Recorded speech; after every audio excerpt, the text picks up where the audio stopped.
And we are live. Welcome back to Takes by Fans. We have a great show for you today, as always. Be sure to follow me on Twitter at Takes by Fans and come watch daily, noon Eastern, at twitch.tv/takesbyfans, or go to the website. You can watch at the website. Go to the website, takesbyfans.com, go to the watch tab, and when we are live, we are right here. So, multiple ways to watch, whichever one suits you best. Hey, go for it. We will be here. That part never changes. Noon Eastern, daily. Takesbyfans.com, twitch.tv/takesbyfans. Alrighty, today is Monday, coming off of a full Sunday full of NFL games. Plus, we had some NBA, so we got to break all that down. Mondays, we start the week on our digging down process into the NFL game. So we'll quickly go over all the games from yesterday in the NFL and the NBA. We will talk Heat Celtics game 5, game 6. And so let's dive right into it. We'll start with the NBA. Heat able to claim a spot in the NBA Finals, and we pretty much called it from the beginning. We were big on the Heat and the Celtics. They both get to the Eastern Conference Finals, and we did like the Heat a little bit over the Celtics. And then they win it in 6. No big deal. Heat representing the East in the Finals. So now we have Heat Lakers, and man, oh man, is this one really should be a great Finals here. But I think I'm personally going to be rooting for the Lakers. I would love to see LeBron get a third ring on a third team. I would love to see that, just for the legacy standpoint, just for the narratives of LeBron versus Michael Jordan, just for 10 years down the road, we can start talking about, LeBron James as the greatest of all time, against a new player that's come along at this, at that time. So, just for that, I want to see the Lakers get the ring. But if the Heat pulled the upset, I'm figuring the Lakers will be obviously the favorites here.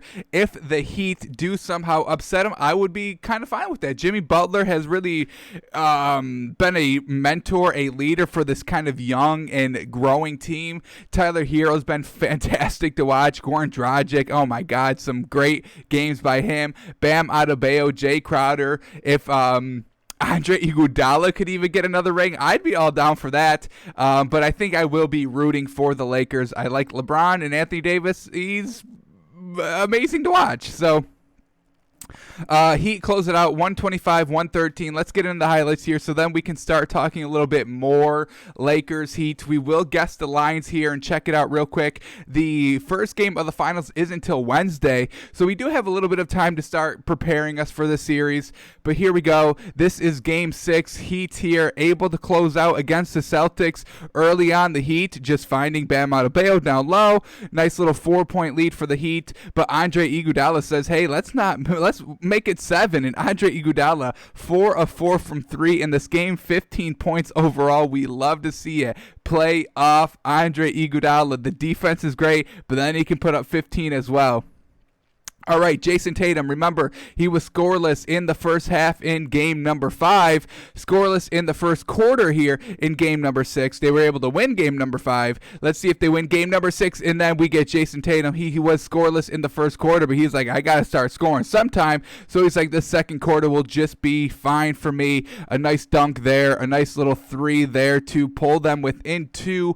Heading into the half, here we go, 1 point, Jason Tatum. They ended up getting the lead here, but the Heat take it over. They're up. Heat up 2 at the half. Here we go. Out of the half, Andre Iguodala, he's still hitting threes.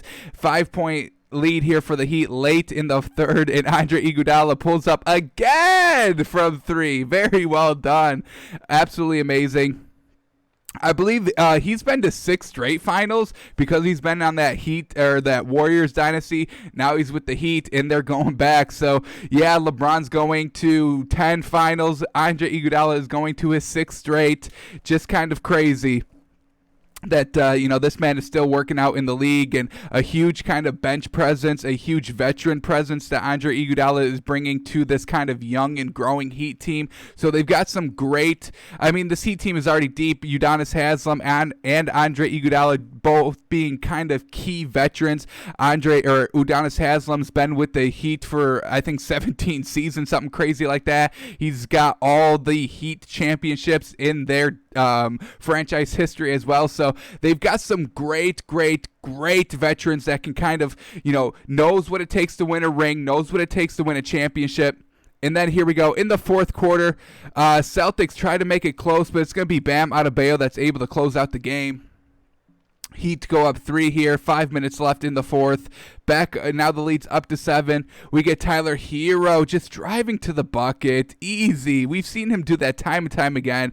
Just so effortless. He can get to the bucket whenever he wants. He can shoot the 3 whenever he wants. Jimmy Butler adding on some points, and this is when the Heat knew they were going to the NBA Finals. Duncan Robinson nailing the coffin. Cash out 3-pointer there. Heat close it out. Upset the Celtics 125-113. Let's get right into these stats. Oh boy, we're talking about the Heat in the finals, man. We called it here by takes by fans, but the media, Twitter, ESPN, SportsCenter, Fox, all that, nobody believed in the Heat, but now they're going against the King and the Lakers in the finals. Alrighty, here we go. Jimmy Butler, 22 points. Bam Adebayo, 32 big points, goes along with 14 rebounds and 5 assists.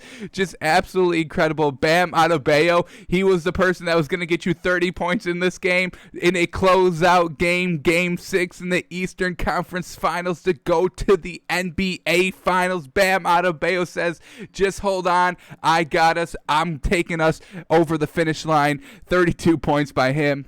Duncan Robinson, 15. He shot 5 of 7 from threes. All of his points came from the three-point line. Big. They scored 13 as a team. Goran Dragic, 13 points. Just good, decent. 7 assists to go along with that. Tyler Hero, 19 points. Andre Iguodala, 15 points. Look at this. 2 scores off the bench, putting up 15-plus points. That's what we love to see. Everybody contributing on offense from the starters as well. Jay Crowder, a little bit of a light night, only 9 points. We're used to seeing him hit like 2 or 3 three-pointers throughout the game, but 9 points, 6 rebounds, not bad overall. Obviously, Bam Adebayo maybe took a couple of his points. We'll just keep it at that with his 32 that he scored. All right, let's go to the Celtics now. When you look at their starters, this is what they do. Jaylen Brown, 26 points. Jason Tatum, 24 points. Marcus Smart, 20 points. Kemba Walker, 20 points. We always harp that this Celtics starting lineup, 1 through 5, puts up 20-plus points on a nightly basis. Obviously, Daniel Tice isn't going to do that. Centers usually don't put up big points, except for Bam Adebayo, who put up 32. So Daniel Tice, I wasn't a big fan. I really don't know why he was the starter consistently through the playoffs. I really think that they needed Enes Kanter on the floor. This is kind of a young starting lineup. Jaylen Brown, Jason Tatum, very young players. Marcus Smart, very young player. Kemba Walker, new player in a good team. He was in Charlotte forever, and he was kind of wasted there, so now he's brought into like the limelight of good teams and being competitive, so he's new in that aspect. Yes, he's a good kind of veteran, but he's new in being in places where he can compete for a ring. Boston got to the Eastern Conference Finals. Kemba's never been there before, or even close to there. So they're very, very young here in their starting lineup. I think Enes Kanter could have been a very good veteran presence at the center position. I think he's better than Daniel Tice. We've been saying this, throughout the entire playoffs here when we talk about the Celtics. So Enes Kanter only getting 7 points. I really just don't get it. I really just don't get it. And then Robert Williams, he had like one good game that kind of earned him some minutes throughout these other games. But I think we got to get Enes Kanter. And Daniel Tice, 6 points, just isn't going to get it done. We know Enes Kanter can score quickly. We know he can score quickly. He can put up 10 points in 8 minutes. Daniel Tice just doesn't do that. Is his defense all right? It's all right, but I think Enes Kanter is just as good, and I think he's a better offensive rebounder, which I think is proven, honestly. All right, Enes Kanter, 7 minutes, 3 points, 4 rebounds, 2 of them offensive. Come on now, get this man in the starting lineup. That's why y'all lost the series, because Enes Kanter was not in the starting lineup. I'll die by that. I will die on that take. Gordon Hayward, coming back in this series, only puts up 12 points, though. Marcus Smart was still the starter, even though Gordon Hayward came back. So I think that was the smart move by Brad Stevens. Don't break what Marcus Smart has really built here. He came in, stepped up hugely when Gordon Hayward first went down. So they, honor Marcus Smart by still letting him be the starter. But Gordon Hayward was still getting the big minutes, only 12 points, though. So, yeah, I mean, basically the starters did their job. They're just not deep enough. Daniel Tice didn't have a great game at the center position. We need the centers to put up like 12 to 15 points kind of consistently. So he didn't do that. Lackluster. Jason Tatum, this was kind of a do-or-die game. We would have liked to see him be in that 28-plus point category, not the second leading scorer on the team. So Jason Tatum definitely needed to step up a little bit more. He did have 11 assists and 7 rebounds, which is very good, but need to put up the points just a little bit better here, and that's why the Celtics are going home. Bam Adebayo. All right, let's do our cash and trash list. I think we forgot to do this maybe yesterday. So we do got to take Jason Tatum off the cash list, obviously. He's no longer playing, and we do have to put Bam Adebayo on this bad boy here. 32 points in a potentially closeout game. I mean, yeah, I'm all for it. Let Bam Adebayo be the leading scorer for the Heat. Absolutely incredible. If you would have told me that Bam Adebayo would have been the leading scorer for the Heat in a closeout game, I would have looked at you sideways. I would have been like, oh, people probably all had a bad night. What did he put up, like 21, and everybody else was just putting up 20? But then you tell me, oh, no, he put up 32 and 15 rebounds. I've been like, oh, okay, this Heat team is cooking with something. I don't think Bam Adebayo is going to be able to keep up this performance, though, when they go face the Lakers, because we're talking Anthony Davis and Dwight Howard, and we saw how Jokic was kind of struggling by that too. So Bam Adebayo, well done getting on the cash list. I don't know if you can do that though against I don't even know how to spell this man's name. I know I butchered that big time.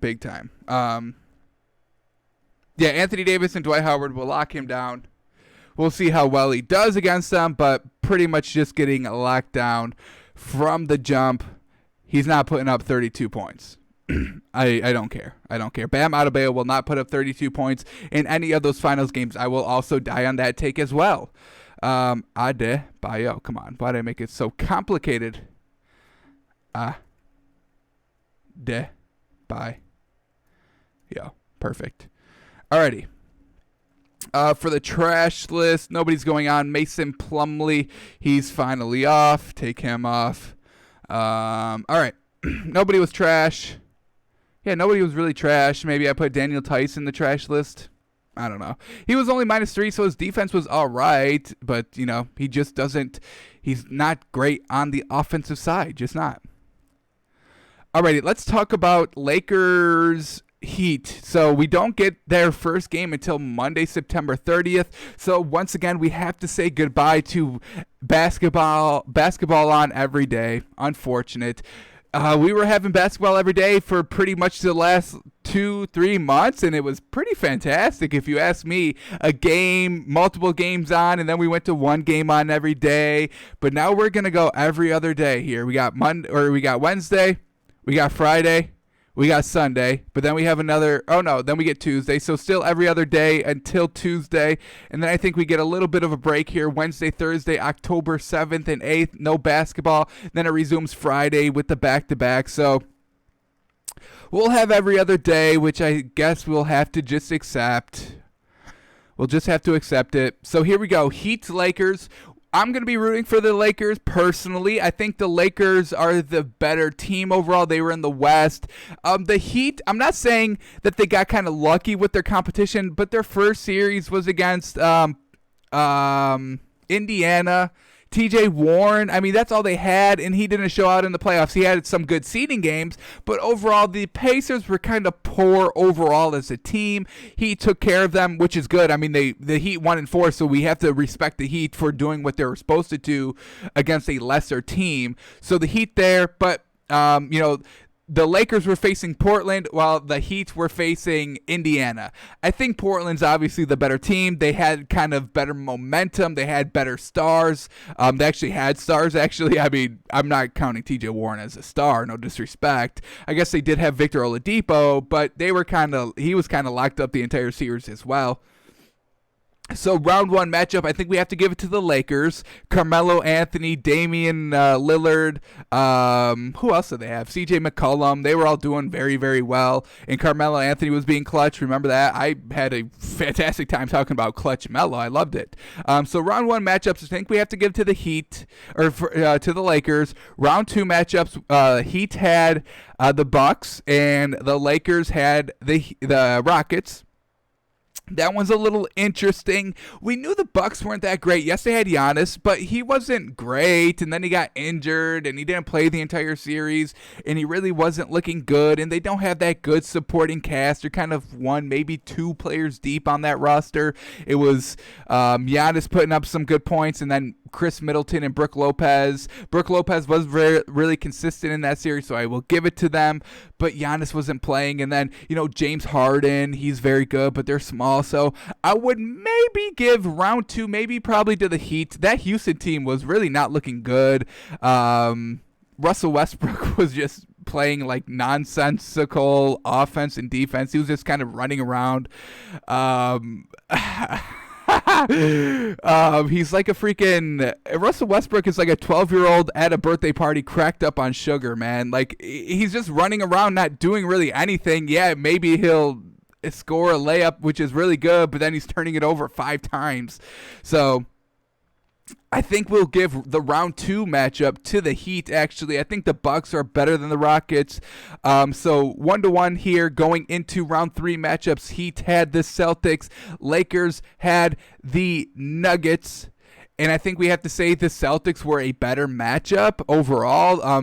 The Celtics, they actually have stars. I don't know if we count Jokic. Well, we count probably Jokic as a star. Probably not Jamal Murray just quite yet. So I think we give the advantage to the Heat in the round three matchup. I think the Celtics are better than the Nuggets. I think the Nuggets kind of just caught some magic and maybe some mismatches in their lineups because Jokic was kind of handling everybody defensively and offensively that he was facing until he ran into, the kind of his matchup nightmare in Dwight Howard and Anthony Davis, where the Heat kind of matched up just kind of all around where the Celtics were good.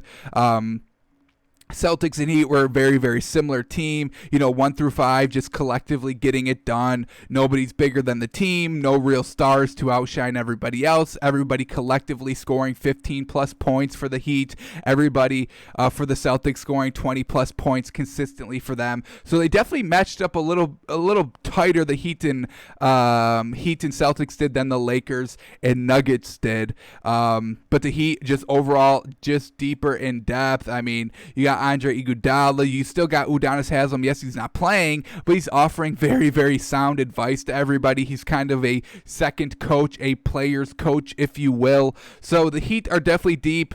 The Lakers not so deep. We know that they heavily rely on LeBron and Anthony Davis, and then hopefully they get some scoring by some people on their bench. So I think I still like Anthony Davis and LeBron, even though their supporting cast is truly not good, and the Heat's is. But I think I like LeBron here. He's hungry.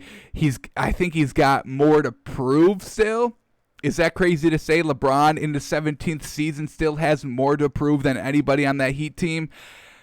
So I think we like the Lakers, and let's talk about the spread real quick so we can get in the NFL games.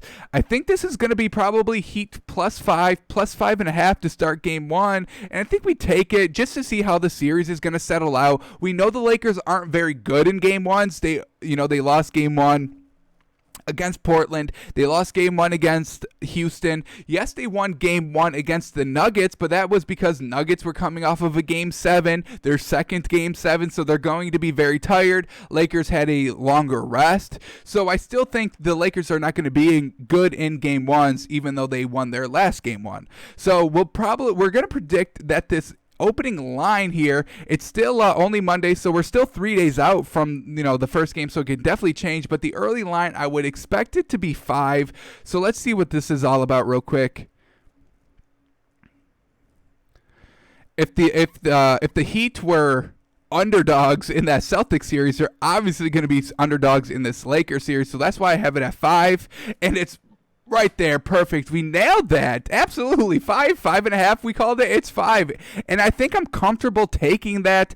Game 1, as I said, everybody's going to have a lot of rest. They're going to be good. Heat are still buying themselves a lot. The Heat aren't cowering and saying, oh my God, we have to go and face, LeBron, the GOAT. How are we going to do? No, they're not going. They're like, yeah, okay, we have to go face LeBron and the GOAT. That's fine. That's no problem. We just beat Giannis. Come on. And then we beat a team full of stars in the Celtics. Give us our respect. So they're definitely going to be coming out wanting to win game 1, obviously. Everybody wants to win game 1. Everybody wants to win every game. But Heat +5, I think it's going to be a solid bet, especially for, game 1 of a series. How is it going to play out? We don't know. We can all guess and speculate, but Heat getting 5, give me that. We've been kind of riding with the Heat plus the points this entire playoff run, and it's really worked for us very well. So we'll take Heat +5 going into Wednesday's game. We'll keep an eye on the line to see if it's going down at all. But yeah, +5, I think that's very comfortable.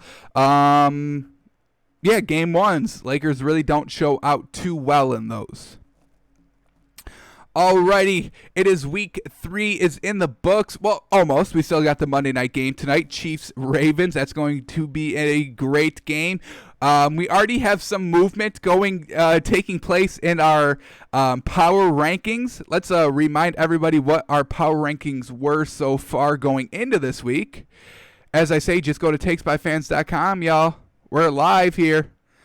This is our power rankings going into this week. We had Titans at 10, Steelers at 9, Saints at 8, Cardinals at 7, Patriots at 6, Rams at 5, Packers at 4, Ravens at 3, Chiefs at 2, and Seahawks at 1. This game tonight is going to depend who stays number 2, or who gets the number 2 spot. I'll call it right now. Seahawks are staying at number 1 for this week, and the number 2 spot for the Chiefs and the Ravens will be decided by tonight's game. I don't care if, let's say the Chiefs win this game, but they win it on a kind of a last-second ticky-tack. I don't care. This game will be the proof. That's all I need. Head-to-head matchup. Who's going to win the game? I don't care. Oh, the Ravens win the game. I'm not keeping the Chiefs at the number 2 spot. I don't care. They lose the head-to-head spot. I don't care if Patrick Mahomes goes and throws 500 yards and 5 touchdowns and has an absolutely perfect game, and maybe the game was kind of ruined on a last-second kind of call that really shouldn't have been. I don't care. I'm taking this game as it is. Whoever wins this game will be the number 2 seed.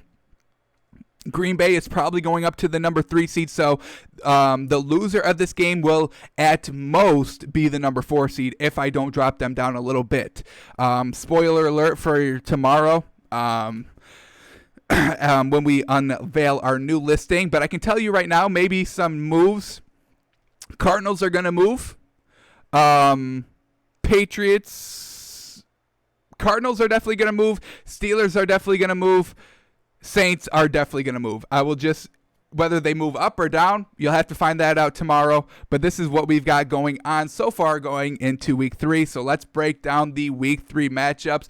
And we'll kind of talk about our lines. These were our picks also going into Sunday's games. We were a little hit and miss. I think we hit about 50%. Cardinals -5.5, that didn't hit. Rams +2.5 didn't hit. Bucks -5 did. Patriots -5.5 did. Browns -7.5 did, and Texas +4 didn't. So yes, we hit 3 of 3. But our tiebreaker, hey, we had a winning day. Heat +3.5. We had the NBA. So overall on football, 50-50. But overall, We're a little bit in the over 50% category, so I'll take it. So I'll break down kind of why our picks still didn't happen, and I'll still kind of talk about why these are still good bets, even though they didn't win, they didn't hit. So when we reach that game, we'll talk about them. So let's get right into it. We already talked about Dolphins, Jags, Thursday Night Football. Do not disrespect the beard. Alrighty, Bears, Falcons, where do I even begin, man? We were big on the Falcons offense. We thought that Julio Jones wasn't, him being out wasn't even going to be a factor for the Falcons, and it really looked like it wasn't. But then the fourth quarter happens. We see the Falcons here. They're up 26-10 going into the fourth quarter, y'all. They're up 26-10. 16-point lead. 16-point lead with 9 minutes left, and then the Bears get the ball. They go and score a touchdown. Falcons go 3 and out. Bears throw another touchdown. Now they're down 3. The Falcons go another 3 and out. Can't sustain a drive. Cannot chew out the clock. And then the Bears get another touchdown. 3 touchdowns all in the fourth quarter for the Bears. And then the Falcons go and throw a pick. Matt Ryan throws a bad pick. It was an open receiver. When we break down this game on Wednesday, we'll go deeper into it. But Matt Ryan had a wide open throw. It was a great route, wide open, and then he overthrows it. He just misses the throw for the interception. Now let's talk about why the Bears came back, right? It wasn't Mitch Trubisky. It was not. He's benched. He's done. His career is potentially over. It's definitely over in Chicago. Whether he finds another team, I don't think he will. He might find a backup position, but he's not going to find a starting job. He's just not good enough for it.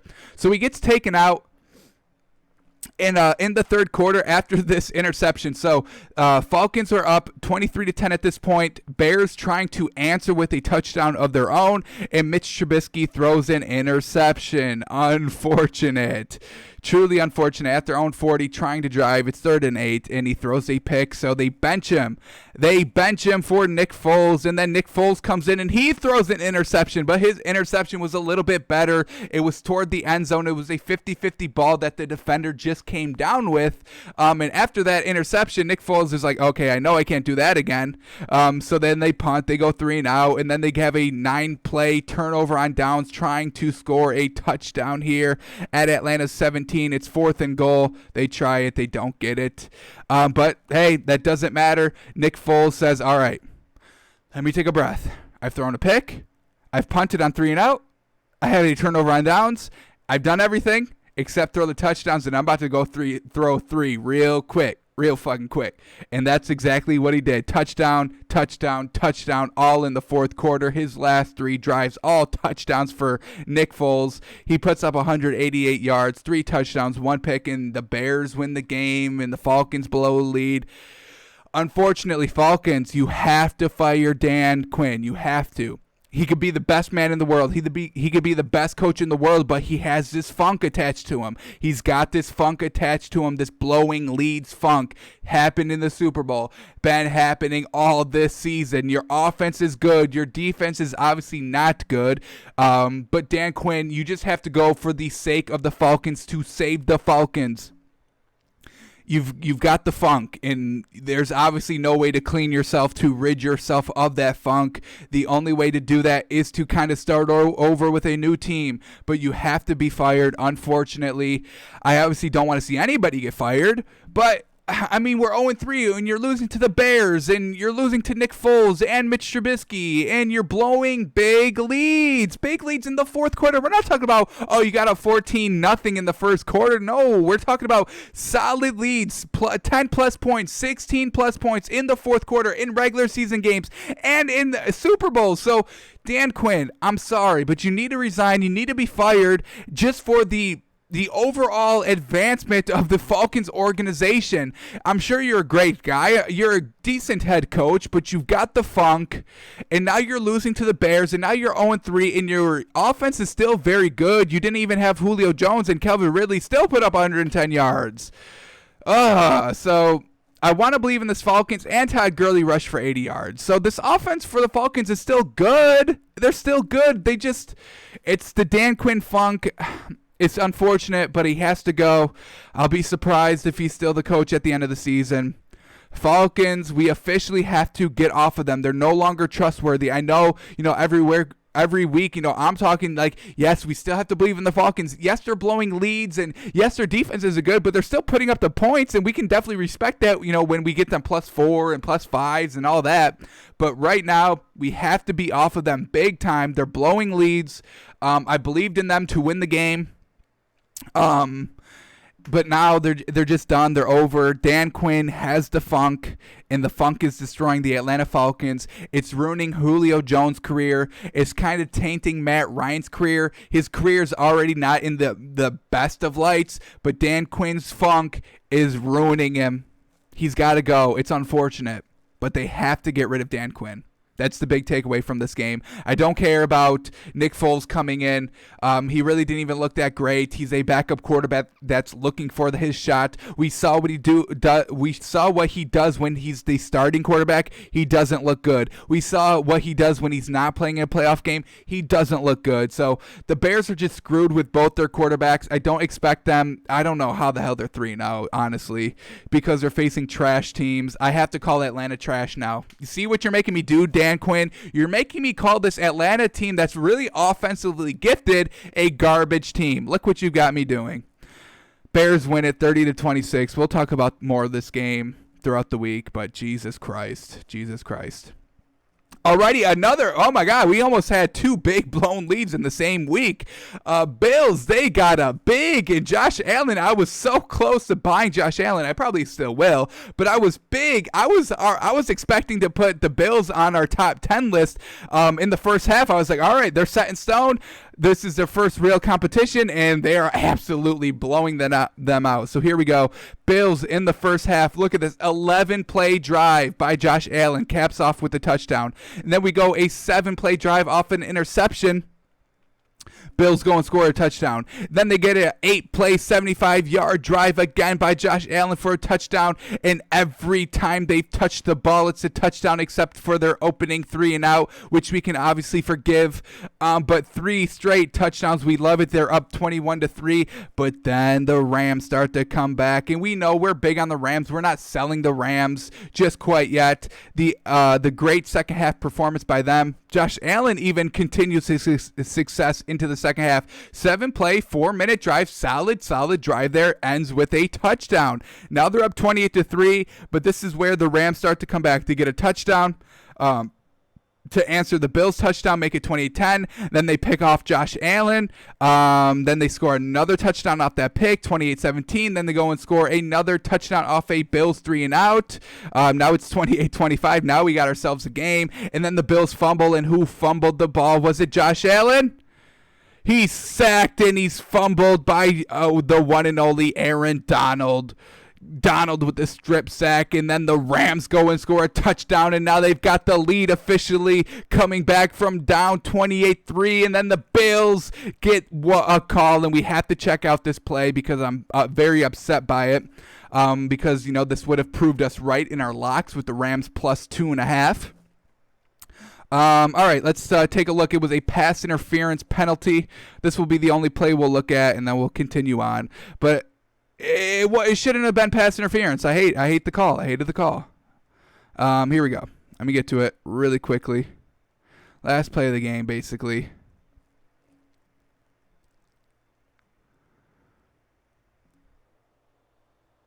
Here we go. Nope, right here. This was 4th and 9, y'all. 4th and 9 from the 13-yard line, and they call pass interference on this play. We'll watch it in full motion, then we'll slow it down, but it's going to be up top here. Josh Allen trying to find his receiver up top. They called pass interference. Did you see that? Because I didn't. They called pass interference on 4th and 9 in the red zone. Bills driving. Can you believe it? I hate those 4th down late fourth quarter pass interference calls. I hate them. Y'all know I do.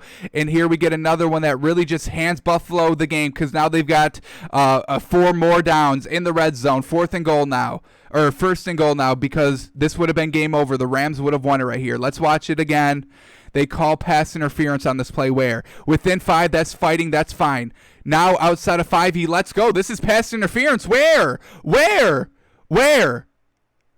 This is one of the worst calls I've ever seen, and it makes it even worse when it affected the outcome of the game because the Rams should have won this game. They should have won this game. All right, let's look at the stats now. Let's see what Josh Allen did. 4 touchdowns, 1 pick. He also had the fumble, so still Josh Allen fumbling the ball, turning over the ball, even though we had a great first half. Second half, not so much. 311 yards, 24 of 33, so everything else is very good. I mean, 300 yards, 4 touchdowns, only 1 pick, but then you add the fumble, so now he's 4-2 touchdown to turnover ratio. That's a two touchdown to turnover touchdown ratio is 2. Then we get Jared Goff, 321 yards, 2 touchdowns, 1 pick. Darrell Henderson, an absolute monster game. The Bills really could not stop the rush the entire game. Really, Henderson was the reason why the Rams were still able to be in the game. His running was absolutely fantastic. Cooper Kupp with 100 yards receiving. Stephon Diggs, only 49 yards. So Jalen Ramsey locked up Josh Allen's favorite target, but Josh Allen found other ways to get the ball to his receivers. Cole Beasley with 100 yards, Gabriel Davis with 81, Devin Singletary, the running back, also with 50. So overall, the main takeaway is the Rams should have won the game, and Josh Allen still looked pretty good. I mean, I'm going to give Josh Allen credit, even though they almost blew the lead. I'm not going to take that into too much account, just because I think these teams are very, very good. They're very, very similar. The Rams didn't have a great first half, but they had they did have a great first half, but they had a great second half, and the Bills had a great first half, but not a great second half. So, because both of these teams didn't have a great half, we're still going to treat this as a close game, and not really one that we're not going to buy too much into the narrative that the Bills almost blew the lead. We're not going to take that really into account. We're just going to kind of look at the score and the stats and kind of that pass interference play. So I do think the Rams should have won overall. I don't think this game is going to affect the Rams standing in the top 10 too much, and I'm not sure if I'm ready to put the Bills in the top 10 just yet. We'll have to wait and see of how things are shifting when I'm moving the pieces and who fell out of the top 10, if the Bills can make it into the top 10. But overall, decent performance by Josh Allen. If the game ended at halftime, absolutely, Bills in the top 10, but Josh Allen turning the ball over and the fumbles, kind of what we expected with Aaron Donald and Jalen Ramsey. But the Rams get kind of screwed here, and the Bills get the win 35-32. And the Bills' first real opponent, because they faced the Jets and the Miami Dolphins week 1 and 2. All right, let's move on. Baker Mayfield almost blew this game. Almost blew it somehow. Browns win this one 34-20. Kind of a little back and forth in the first half here. We see Washington get out to a 7-point lead. Browns answer with a field goal, but then Dwayne Haskins threw interceptions literally throughout the entire day. He had 3 of them, all coming in a quarter of their own, I'm pretty sure. No, we had 2 in the second and 1 in the fourth. So just doing what Dwayne Haskins does, not a great quarterback. So Browns finally get the 10-7 lead here. Dwayne Haskins is still throwing interceptions, and the Browns go up 17-7 at half, but then Dwayne Haskins is going to come back a little bit. See what happens when he doesn't throw interceptions. 13-7, they score another touchdown. Now they have officially the lead. Browns answer with a touchdown of their own, then Dwayne Haskins throws another interception, and then the Browns score another touchdown, and then the Washington fumble, and then they score another touchdown, and now the game's over, and the Browns win 34-20. So Dwayne Haskins didn't look terrible. He was able to drive the field. That was our one big knock on him. He wasn't able to drive down the field and score touchdowns. He had to rely on a turnover by their defense for a short field to go and score points. But he looked decent. He was able to kind of move the ball a little bit, so I will applaud that just a little bit. 21 of 37 for 224 yards, 2 touchdowns to 3 interceptions. Absolutely cannot happen. You're not going to win the game by throwing 3 interceptions. It's just not going to happen. No real rushing. Antonio Gibson here, 49 yards rushing. No great receiver either. Terry McLaurin, 83 yards, which is all right, actually. 4 receptions for 83 yards, but no receiver depth here. Big drop off between the number 1 and number 2 receiver there. Now we go to the Browns. Baker Mayfield, we know he can't throw the ball a lot. We know that this Browns team really needs to rely on their running game, and that's exactly what they did. Nick Chubb gets 19 rushes for 108 yards. Kareem Hunt still got 16 carries. Yeah, it was only 46 yards, but they were still trying to run the ball a lot. That's 35 rushes in this game compared to Baker Mayfield's 23 throws. So this is exactly how the Browns need to play it. Obviously, Odell's not going to be happy. Obviously, Jarvis Landry's not going to be happy. Obviously, Austin Cooper's not going to be happy. But Baker Mayfield is not a quarterback that can go and throw it 45 times to win the game. That's not how this Brown team is. Kevin Stefanski knows it, their head coach. That's why they're 2-1, because they're running the ball. They're trying not to have Baker Mayfield turn the ball over, which is obviously a good idea because he can and he will turn the ball over. But the Browns get the win here. We were pretty right about this game. Was this on one of our picks? Yeah, Browns minus 7.5. I mean, it's against Washington. This Washington team's not great. They're not good. They scored 20 points. I didn't think they would score 20 points, but once again, it's the Browns. But they win by 14 comfortably. We hit that bet. Browns minus 7.5. Bingo, bango. We did not hit the Rams plus 2.5. They win by 3. We talked about this on Sunday. Buy it up to 3. I think that's the safest thing to do. But, we just buy the official lines here when we do our money makers. So Rams plus 2.5 did not hit. Alrighty, I mean, this game, Tennessee Vikings, just kind of back and forth all game. When you look at the drive summary, here we go. Field goal just kind of started off, and then a couple of punts, and then a fumble, touchdown, but, kind of just a lot of punts here, and interceptions. 19-7, Vikings lead at half, but then another interception, but the Titans couldn't do anything with it, and we got missed field goals, sloppy game all around, but it still came down to the last drive. We see Vikings still leading 30-25 going into the fourth quarter, but then we get a couple of field goals by the Titans, and that's how they win. They win because they scored 2 field goals in the fourth quarter, and we get an interception late, game-winning drive potentially, and Kirk Cousins throws the interception. Unfortunately, classic Kirk Cousins. He threw 3 interceptions last week, and he's still back on his bullshit here with 2 interceptions, not getting it done. Vikings followed the 0-3. Their defense, that's their big thing. They're giving up a lot of points. They lost so many key defensive pieces, and then losing Stephon Diggs is hurting this Vikings team. We thought it would impact them. We weren't sure if it was going to impact them this much. But, yeah, no Stephon Diggs. Adam Thielen is getting clamped down. Only 29 yards for him. Luckily, they got Justin Jefferson, who went for 175 yards. An emerging receiver, obviously. That's why he had so much success. That's why Adam Thielen was clamped down. They also ran the ball. Look at this. Dalvin Cook, 181 yards rushing. Absolutely fantastic. But they still lose because Kirk Cousins throwing interceptions, not the best. All right, let's look at Ryan Tannehill now. We get Ryan Tannehill with 23 of 37. He threw the ball a lot more than I thought he was going to, but they were down in the second half, so they have to kind of abandon the run a little bit. He still threw for 321 yards, very serviceable Ryan Tannehill. 23 completions for 321 yards. This man was not dinking and dunking. He was thrown to, who is this? Khalil Raymond for 118 yards.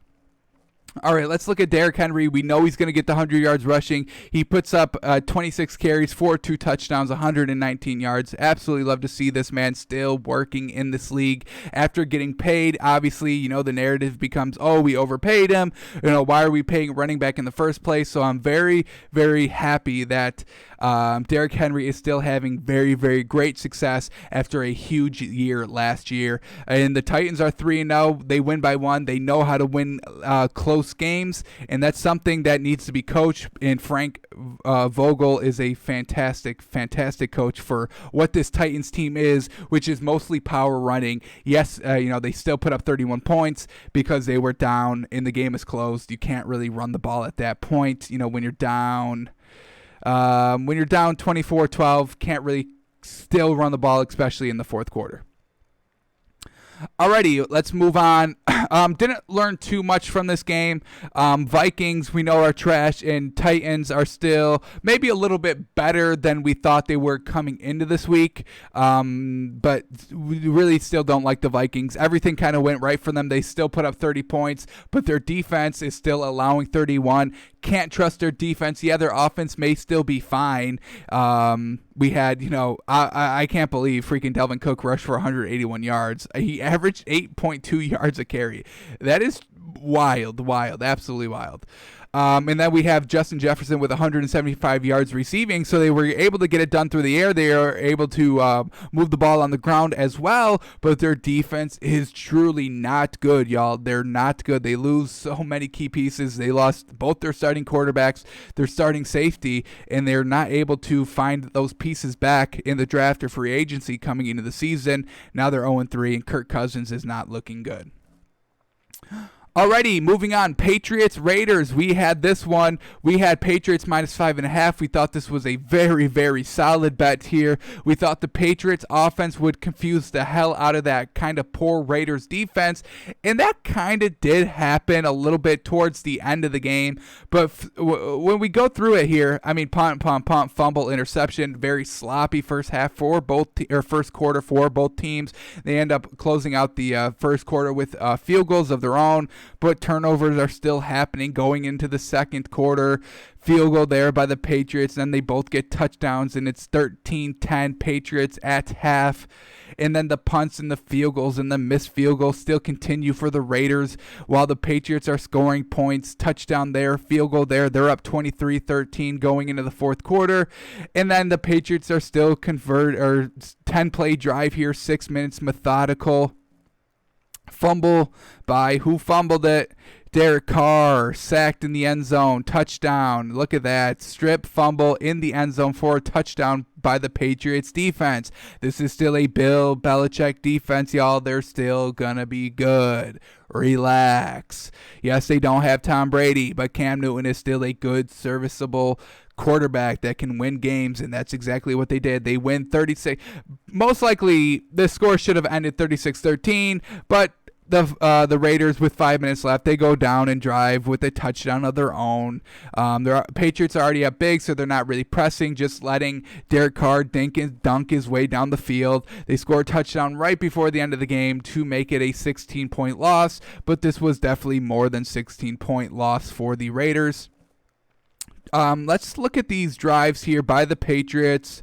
When they score. 9-play, 2-minute, 46-second drive. 9-play, 4-minute drive. Sustaining their drives. Long drives here. 12 plays, 5 minutes. 7 plays, 4 minutes. 7 plays, 3 minutes. So they're just moving the ball. 10 plays, 6 minutes, methodically. Run the ball, pass over the middle. Nothing too flashy. And it reflects in Cam Newton's stat line. Look at this. Only 17 of 28, 162 yards. That's only about 10 yards of completion. That's pretty much on pace. That's par. 10 yards per pass is pretty much par, while running is about 3 to 4 yards. That's par. So Cam Newton not doing anything above and, spectacular here. Touchdown, interceptions. Got to clean up the interceptions. That's the one big knock on Cam. He throws a lot of interceptions, so really cannot be going 1-to-1 touchdown to interception ratio here. Got to kind of get to that 2-to-1. Obviously, that's where you want to be as a quarterback. But, he made it work. Sonny Michel had 117 yards rushing. That's 13 yards a carry. So we have Delvin Cook with 8 yards a carry. We have Sonny Michel with 13 yards a carry. The running backs were getting it done yesterday. Alrighty, and the receivers, look at this. Their leading receiver was Rex Burkhead with 49 yards. That's a running back, y'all. N'Keal Harry, that's a real receiver, and he only caught for 34 yards. So this Patriots offense is not just going down the field. It's methodical read option. We're going to run. We're going to fake it with Cam. Now we're going to keep it with Cam. We're going 5. We're going 6. We're going 7 yards down the field. Methodical, long drives, long plays. And that's what this Patriots offense is. Their defense is still pretty good. Able to have Derek Carr. He only fumbled once. He fumbled twice, lost both fumbles, and Josh Jacobs fumbled. When you look at this, Derek Carr, 24 of 32 completion, very good. 261 yards, 2 touchdowns. And then we go to Josh Jacobs, 71 yards rushing. When you look at that, no interceptions by Derek Carr. You're like, they only put up 20 points and they lost by 16. But then you look at the fumbles and be like, oh, Derek Carr fumbled twice, once in the end zone for a touchdown, and Josh Jacobs fumbled once. And so the fumbles really killed the Raiders. Well done by the Patriots defense to really tackle and place your helmet on the ball and strip these players, because that's 3 turnovers while the Patriots only did 1, and that was Cam Newton's interception. So Derek Carr looked good besides the fumbles. Josh Jacobs looked good besides the fumbles. And the Raiders are not as good as we thought they were. They're facing a good New England team. They kind of got checked. 20 points. Their offense wasn't able to run wild. Their defense gave up 36 points. We know that read option would give them trouble, and that's exactly what they did. Cam Newton only threw the ball 28 times, and he ran the ball another 9. So that speed option, the read option, the speed on this, the speed of the weapons of the Patriots are too much to handle for the Raiders. So the Patriots, we expected them to win this game. We expected them to win this game comfortably, and they did. So they'll probably stay the same, probably in our power rankings. What are they at right now? Number 5, I believe. See how easy this website, y'all? Number 6. They'll probably stay around number 6. Don't expect too much movement for the Patriots when we do our power rankings tomorrow. All right, 49ers, Giants. I mean, what are we going to talk about in this game? Giants are still trash, and the 49ers backups are better than I thought they were, but they still put up 36 points against a bad Giants team. This Giants team is truly trash, y'all. Daniel Jones is still trash. 17 of 32, trash completion percentage, 179 yards. Not great. Very not good. No touchdowns, 1 interceptions, trash. Daniel Jones, leading rusher, so they have no rushing game because Saquon Barkley is injured. Devontae Freeman, the running back, 10 yards, was their leading rusher. That's not a quarterback. All right, their offense is still trash. Their leading receiver, only 53 yards. Not good. Not good. They're fumbling. Darius Slayton had a fumble. Daniel Jones lost a fumble. We know that's what he does. Interception, lost a fumble. That's 2 turnovers because Daniel Jones thinks he's good. Let's go to the 49ers now. Nick Mullins, backup quarterback, very serviceable here. 25 of 36 for 343 yards and a touchdown, no pick. He also did not fumble the ball. So why is Nick Mullins, a backup quarterback, playing better than probably every quarterback that played this Sunday? Let's take a look at the players. He played better than Cam Newton. He played better than Kirk Cousins. He played better than Dwayne Haskins and Baker Mayfield. Nick Mullins played better than Mitch Trubisky. Yeah, so I mean, Nick Mullins, very serviceable backup here. Very great stat line. I mean, they're playing the Giants. This Giants team is truly, truly trash. 49ers get the win, 36-9. We can't take too much away from this 49ers game because all their backups are in. So, I mean, they're not going to be in the next, 5 weeks when everybody's back healthy for the 49ers. But we respect the next man up mentality that the 49ers have because they still put up 36 points when quarterback, running back, receiver, cornerback all injured. Alrighty, Bengals, Eagles. This is an interesting game to talk about. Eagles, do or die game, and they go and leave with a tie. Look at this overtime. Look at this overtime. Look at this overtime. Punt, punt, punt, punt, punt, punt. End of the overtime period. So, I mean, both of these teams had a chance to win it in overtime, but nobody wanted to lose the game. Nobody wanted to lose the game. Nobody wanted to go 0-3. But the Bengals are trash because it doesn't matter if they go 0-3. You have a rookie quarterback. You're not making the playoffs this year. This is just to get some good experience under his belt, and they're playing shy. I mean, we got 4 and out, 3 and out, 4 and out by the Bengals in overtime. Go for the win. Go for it on 4th down. Doesn't matter. It doesn't matter if you lose in overtime or if you tie. I mean, it really doesn't matter for this Bengals squad. where the Eagles are still trying to compete for this division because the NFC East is truly trash. You have the Washington football team is the number one team in the NFC East. So the Eagles are still trying to be competitive in this division. So they definitely didn't want to go 0-3. The tie makes them look a little bit better. That's why they really didn't try to do anything either. But let's look at, Carson Wentz is still throwing interceptions. 29-47, 225 yards, a touchdown, and 2 picks. He's losing the locker room. He's losing the faith of his own team. His own team does not believe in him anymore. Luckily, Miles Sanders has a good game. 95 yards on 18 carries, averaging 5 yards a carry. Very well done. Let's look at Joe Burrow now. 31-44, 312 yards, 2 touchdowns, no picks. Did he fumble? He did not fumble. Well done. So no turnovers by the Bengals. Joe Mixon with only 49 yards, so the Eagles were shutting down that running game. Tyler Boyd, 125 yards receiving. A.J. Green, only 36 yards receiving. He caught 5 of the 6 balls that he was throwing. But, Bengals, we look at their drives. 6 plays, had a punt, 3 and out, 5 and out, 4 play that ends in a field goal. They only went 13 yards, though, so nothing truly spectacular on the offense. Then they get a nice 8-play, 1-minute drive that they're able to cap off with a touchdown. They started on their own 25 as well, so that's a good drive. How the hell did this happen?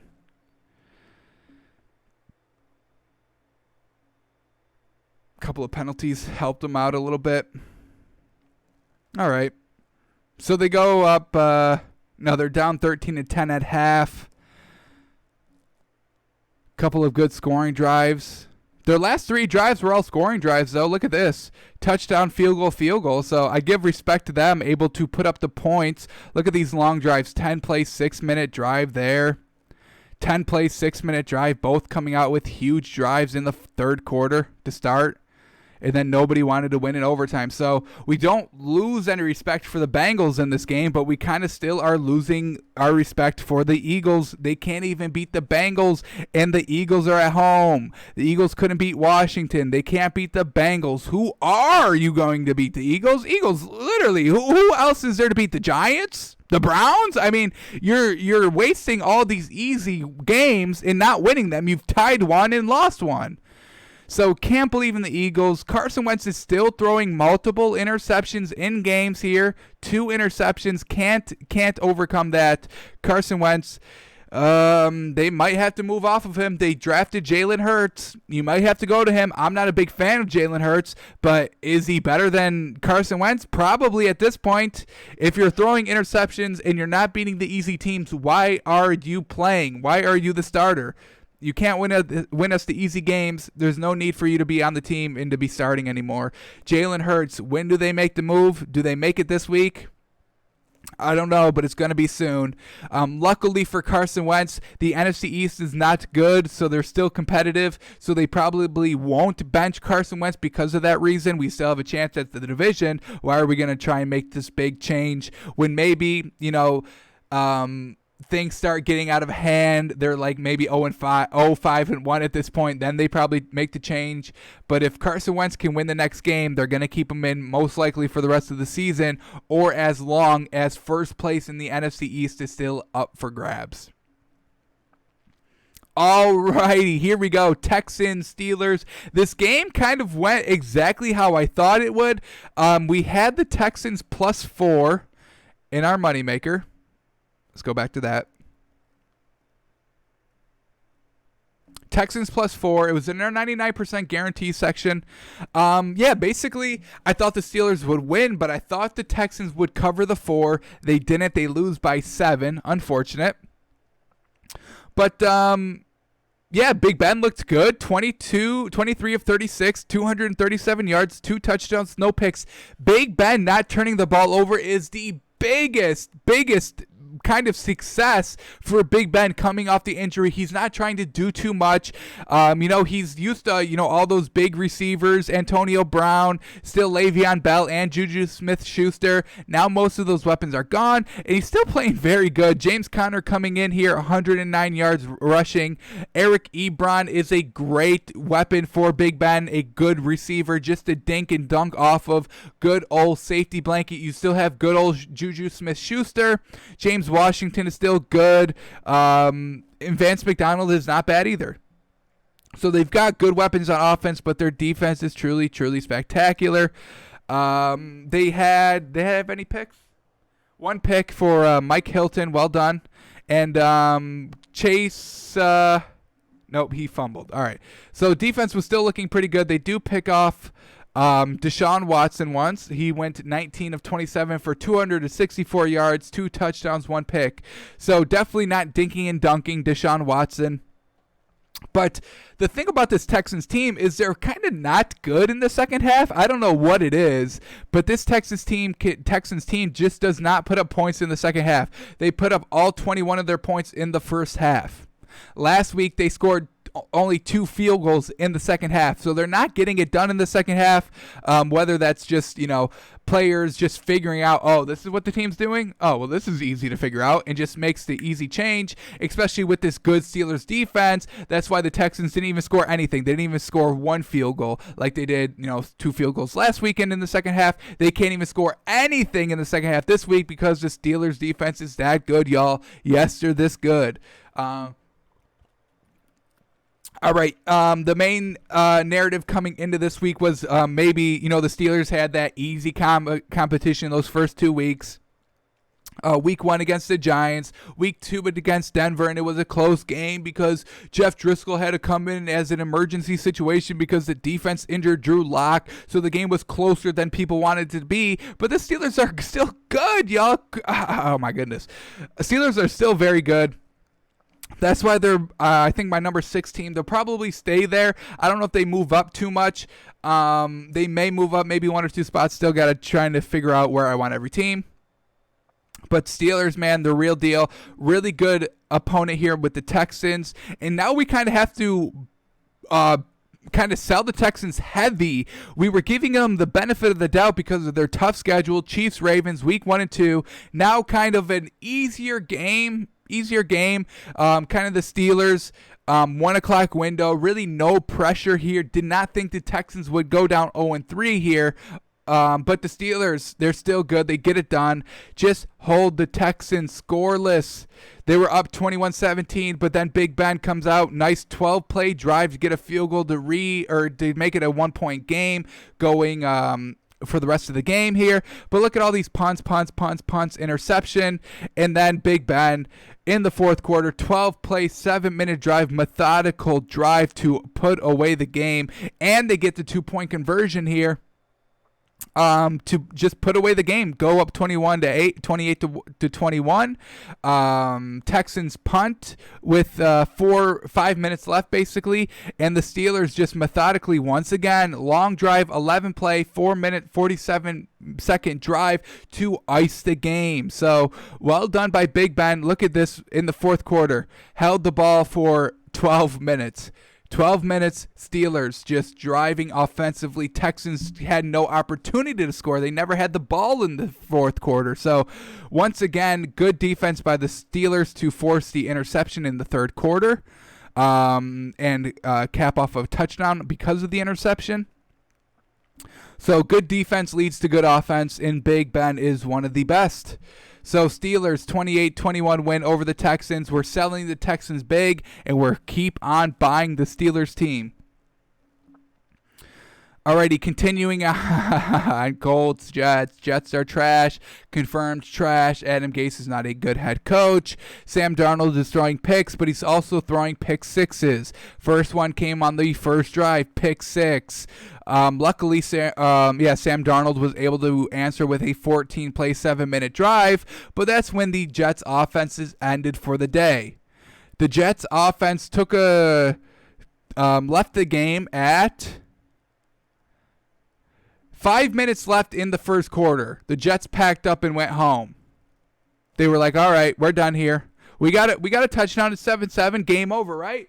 We can end the game here, right?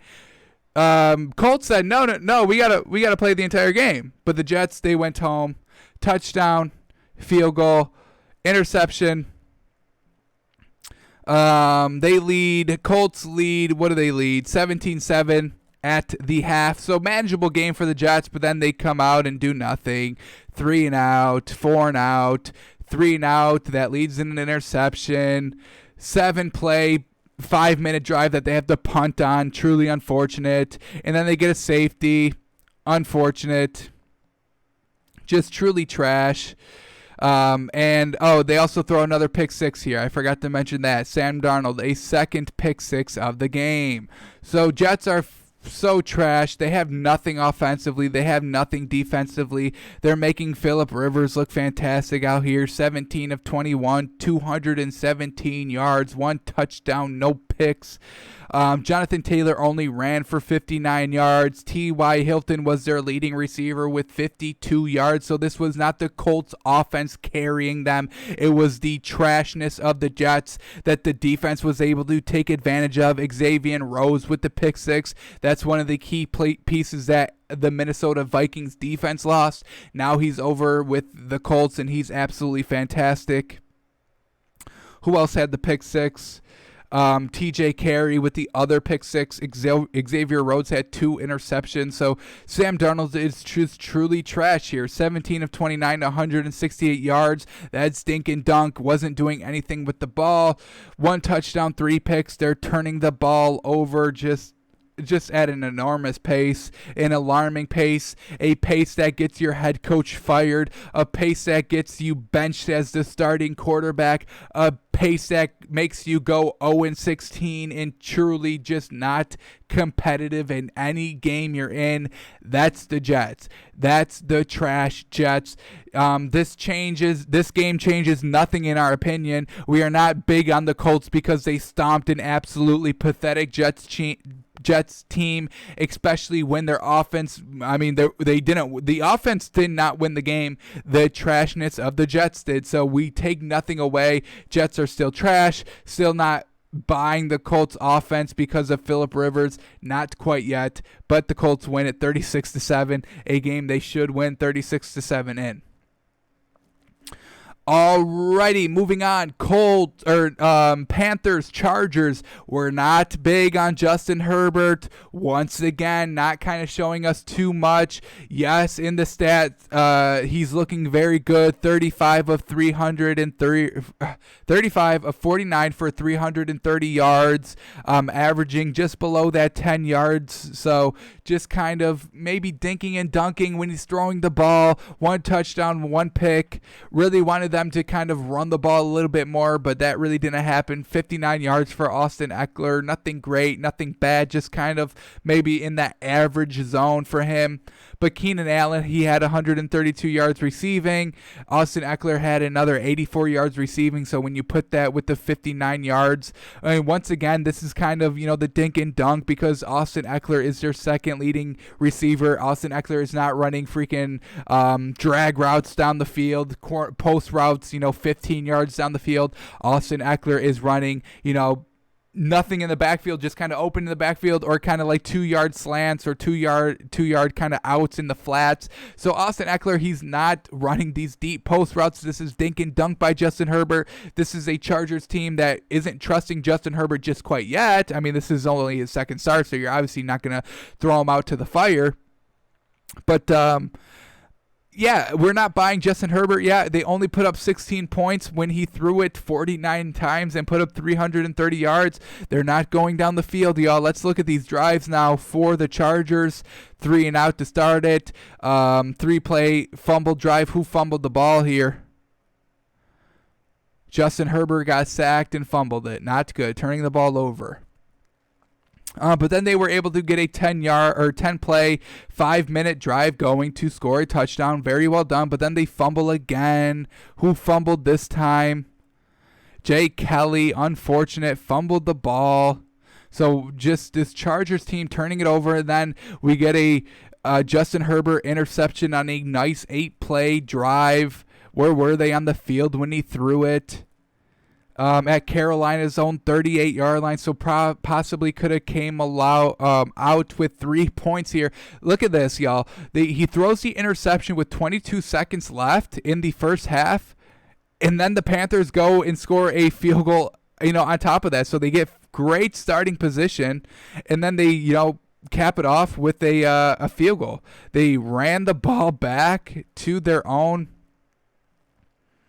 8-yard line. I mean, this is truly fantastic. I mean, great field position. The interception not good, and now the Chargers are down going into half 18-7. 5 and out, 7 and out. 10-play drive that only results in a field goal. Unfortunate.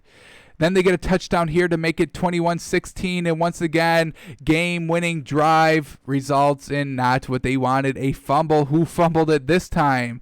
They fumble it on Carolina's 28-yard line, and it's a Keenan Allen. Oh, boy, the receiver fumbled. So many turnovers that really kind of killed the Chargers here. Let's look at all these. So Justin Herbert had 1 interception. That's 1 turnover. Then he lost a fumble. Keenan Allen fumbled, and Joshua Kelly fumbled. That's 4 turnovers for the Chargers compared to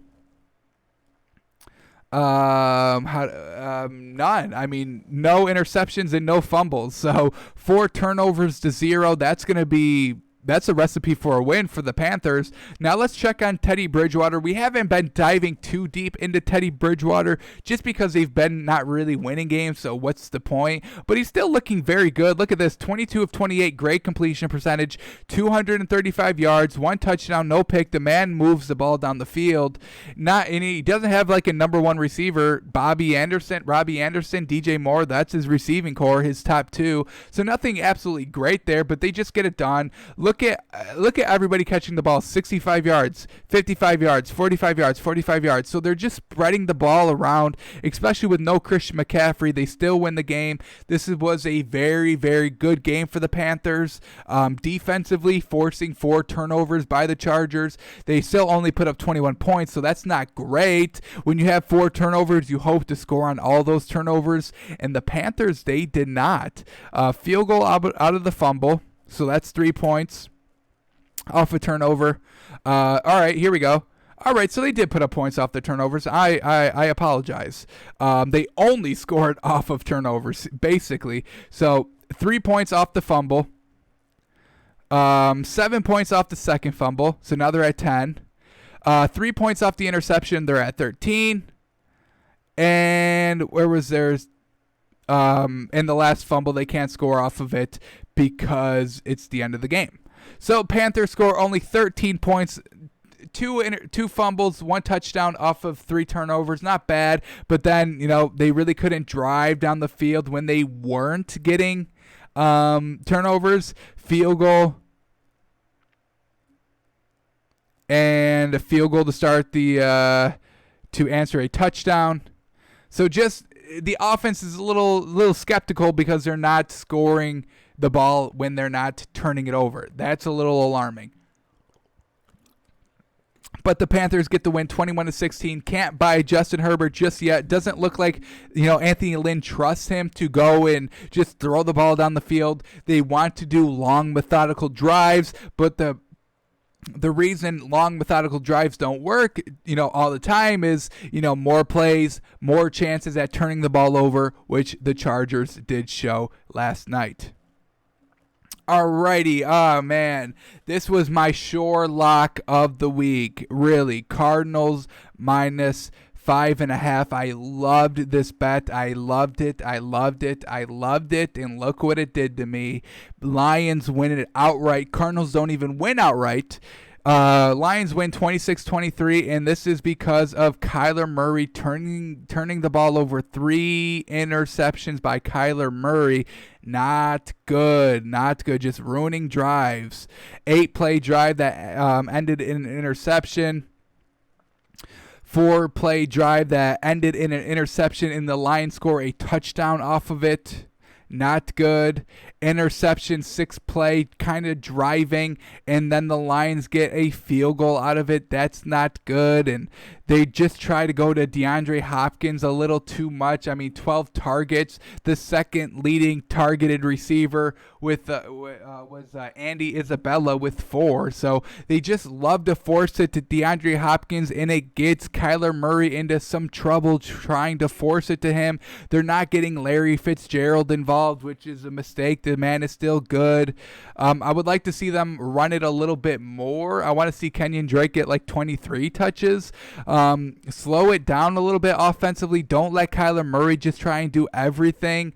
23 of 35, 270 yards and 2 touchdowns. Those are good, but when you add the 3 interceptions, you're not going to win when you throw 3 interceptions. It's hard enough to win when you throw 1. With 2, you maybe can kind of get away with it, but with 3, you will never get away with it. What is up with these high interceptions by these quarterbacks? Can we relax a little bit, y'all? Start running the ball a little bit more. It doesn't need to be pass every play. They just try to force it to DeAndre Hopkins. That's their downfall. Let's look at the Lions now. They don't turn the ball over. No interceptions. Matthew Stafford, he went 23 of 31, 270, 2 touchdowns. That's what we know Matt Stafford can do. We just don't think it really wins games. But they don't turn the ball over. That really helped them. I mean, Cardinals turned the ball over 3 times. Lions did it none. And the Cardinals still only lost by 3. So, that's, I guess, a silver lining if you want to look for one. But just not impressed by Kyler Murray this game. Unfortunate. You have a chance to go 3-0. You face the Lions at home when you're back-to-back games for the Cardinals. That's why we really liked them here in this spot. But they just throw an interception and kind of key drives here. Third quarter, you have a chance to really kind of take the lead here. You're down 17-16. Lions just went 3 and out, and then you go and throw an interception. Gives momentum back to the Lions here because they score a field goal off of it. Now you score a touchdown off of that. Now things are starting to look up, but then you go and punt the ball 3 and out, 5 and out, and you can't do anything. So they're just trying too much to get the ball to DeAndre Hopkins, I feel. Yes, he still had 100 yards receiving. I mean, 137, but they're forcing this man the ball. So now teams are just like, oh, we just have to lock up DeAndre Hopkins. Okay. We can do that. Oh, he's going to try and throw to DeAndre Hopkins. We'll double cover him, make it look like it's open. Last second, slide some linebackers over at the last second to pick off the ball because Kyler Murray is just staring down DeAndre Hopkins every play. So, Cardinals, they are going to take a little bit of a step back. The 3 interceptions, it's truly unforgivable. Truly unforgivable. Hopefully he cleans it up a little bit. But, you're not going to get an easier game than the Lions, especially when you come off of a Washington. This was a great opportunity for the Cardinals to kind of establish themselves here at 3-0, try to take command of that division lead. But instead they lose to the Lions and drop down to 2-1. Alrighty, Bucks versus the Broncos, and I could not have called a game better than I called this game. Here we go. We had the Bucks -5.5 in our lock section. That was the only lock that hit, so truly it was a lock. But Tom Brady looked fine. Jeff Driscoll did not, and we called that exactly. The only reason the Steelers and Broncos game was close last week was because the Steelers knocked Drew Lock out of the game in the first quarter, and they had to deal with Jeff Driscoll, who they had no film on, with a backup mentality. He had nothing to lose, and he tried to win the game, but he didn't on the last drive because the Steelers' defense is good. Now, here we go. Flash forward to this week. Jeff Driscoll, he's taking all the first team snaps. He knows he has to go and actually win the game now because he's the starter. He had an entire week's worth of practice. There's no, we lost because, you're the backup and you didn't take a lot of snaps. No more excuses. You're the starter. You had the entire week. You have to go out and win the game now. Pressure's on Jeff Driscoll. Tom Brady and the Bucs defense have tape on Jeff Driscoll. They know what Jeff Driscoll is going to do. They know what he cannot do, so they don't even have to worry about it, and they know that he's limited because he's a backup quarterback, and that's exactly what happened. Denver at home only puts up 10 points. Jeff Driscoll, 17 of 30, 176 yards, touchdown, interception. Played exactly how we said he would play. Not good, and that's not good. Barely over 50% completion. Dink and dunk, 176 yards, and an interception. That's it. Melvin Gordon could even run the ball, 26 yards. Leading receiver, Jerry Jeudy, 55 yards. Nothing spectacular. And then we look at what Tom Brady did. 25 of 38, 297 yards. 3 touchdowns, no picks. Classic Brady. Where's all the Brady haters at now saying, oh, he's throwing interceptions every game. He's throwing pick sixes every game. No, he's not. No, he's not. He had to get comfortable with a new team and a new offense. Can we give the man some games, especially with no preseason? He's back. He's better than ever. Bucks win this one comfortably, 28-10. This is a blowout, y'all. 18-point wins in the NFL are blowouts. They blow them out. Ronald Jones, 53 yards receiving. Scott Miller, a receiver that we've never even are talking about because there's so much talent. Scott Miller, 83 yards. Chris Godwin, 64 yards, but I do think he injured his hamstring, and I think he's going to be out for next game. O.J. Howard, their tight end, 49 yards. And look at this, Mike Evans, 2 catches, 2 yards, 2 touchdowns, goal line. You use Mike Evans. Why? Because he's 6'4", and he towers over anybody that the Broncos have. That's why you go to Mike Evans in the red zone. Something Jameis Winston never learned. Something Tom Brady knows about. Size in the red zone, it matters. Why do you think they love their tight ends in New England? Because size matters in the red zone. Why do you think Tom Brady likes Mike Evans? Size matters in the red zone. 2 yards, 2 receptions, 2 yards. That means he's on the 1 yard line in the red zone. Throw it to him quickly, catch it, touchdown. Throw it to him quickly, catch it, touchdown. They did it twice. 2 touchdowns, 2 catches, 2 yards. Yes, Mike Evans isn't going for the deep ball this game, but that's not what the game called for. The game called for Mike Evans in the red zone, go and get me 2 touchdowns for 2 yards.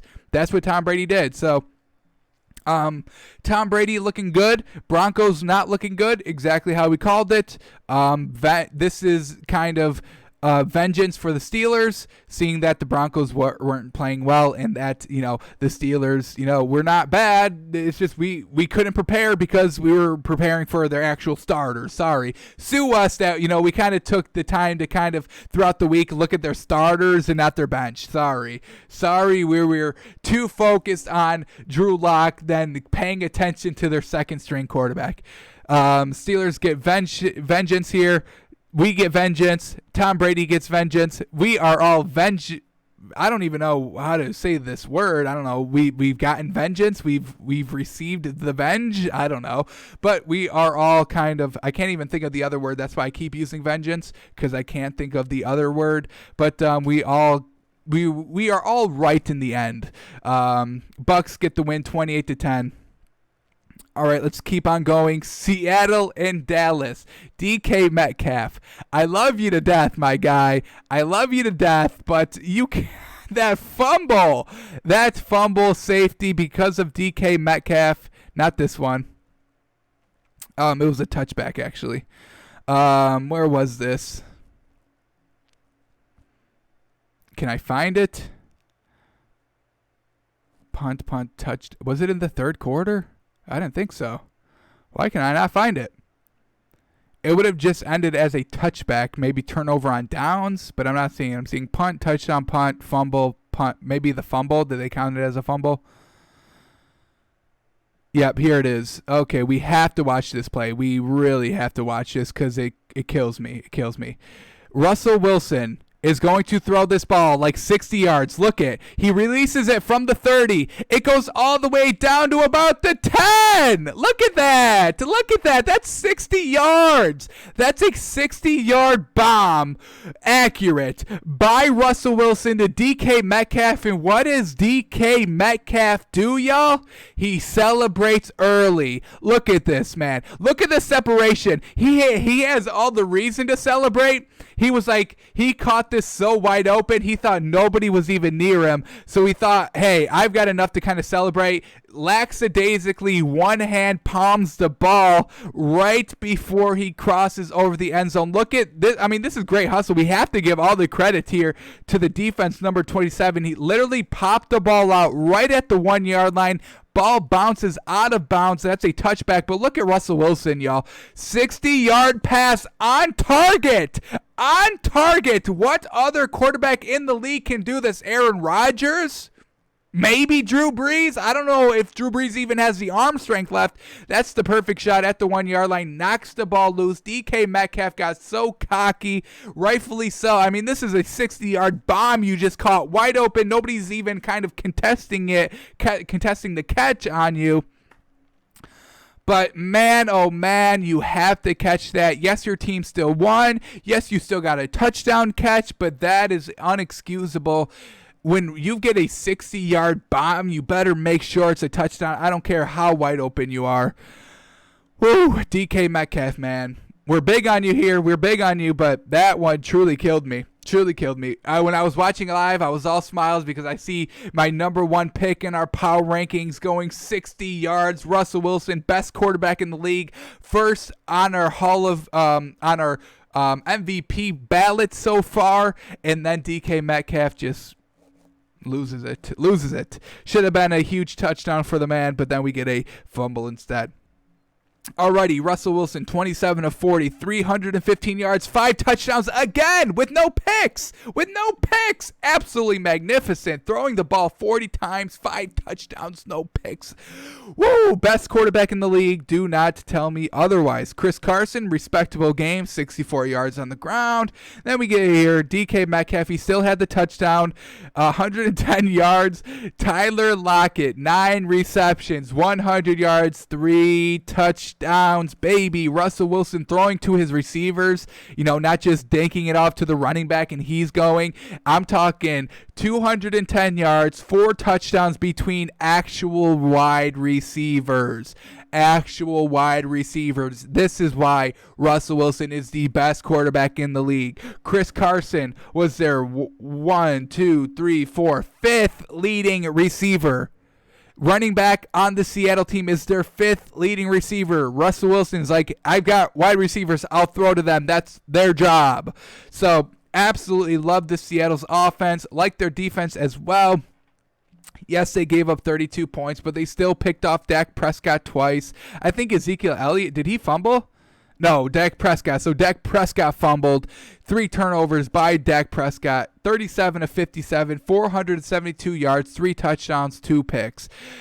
Dak Prescott, he's trying to win a contract by just slinging the ball. I don't care if we win. I don't care if I turn the ball over. I'm just going to put up a ton of yards and a ton of touchdowns. That's what I'm going to do. That's how I'm going to get paid. If that's how y'all want to pay people here in Dallas, that's how I'm going to try and get my contract. I don't think it's going to work out. If Dak Prescott was kind of toning it down a little bit, Dallas should be the top seed in the NFC East, but now we have to look at Washington being the top team of the NFC East. Not good. Dak, if you don't win the division this year, you can kiss any contract goodbye. Jerry Jones will not pay you. I don't care how many touchdowns and yards you put up. If you're not going out there and winning games, you're not getting paid. Dallas is this close to being 0 of 3. If they didn't recover their onside kick against a really I don't even know how to describe Atlanta, but Dallas this close to being 0 of 3, turning the ball over too many times. Let's look at this. And they get sacked in the end zone for the safety. So all of those, and they're still kind of almost in the game. That's kind of why you have to kind of respect Dallas a little bit, because yes, they're turning the ball over. We saw all those fumbles in the first half of that Falcons game. They come back, they win the game. We see all these turnovers. They get a safety, and they still only lose by 7. So the fumble doesn't lead to any point, or no, that's a Seattle fumble. Doesn't lead to any points, so they're not taking advantage of turnovers. Let's see what the Seahawks are doing. Interception leads to a touchdown. Fantastic. That's what you want to see. Fumble leads to a touchdown. Interception, fourth quarter, game over. So interception on a potentially game-winning drive. by Dak Prescott. They're on Seattle's 26. They're down 31-8. Let's watch this interception. Not clutch that, Dak. That's not how you get a contract. No timeouts. 3rd and 14. Stays on his feet. Keeps his eyes downfield. Just got to throw it up. Picked off. I guess we can kind of live with that one. That one's not too bad. That's a desperation. I almost took a sack. We've got no timeouts. This has to kind of just be in the field of play. That play took a lot of time. It started with 16 seconds left, ended with 6. So maybe Dak Prescott couldn't find the clock. Maybe he didn't think that they had another play to give it. So I can kind of forgive this pick. We can kind of count this one out of the stats. We're not going to count this pick against them. Desperation. This is kind of like a Hail Mary situation. Yes, you would have had another play. Maybe Dak Prescott didn't recognize that. He just broke away from a game-ending sack because they have no timeouts. That would have been the end of the game. So he's kind of scrambling last second. He kept his eyes downfield, which is good. He actually threw the ball at the end zone. That's good. But it did, unfortunately, be picked. So we're not going to count that pick against them.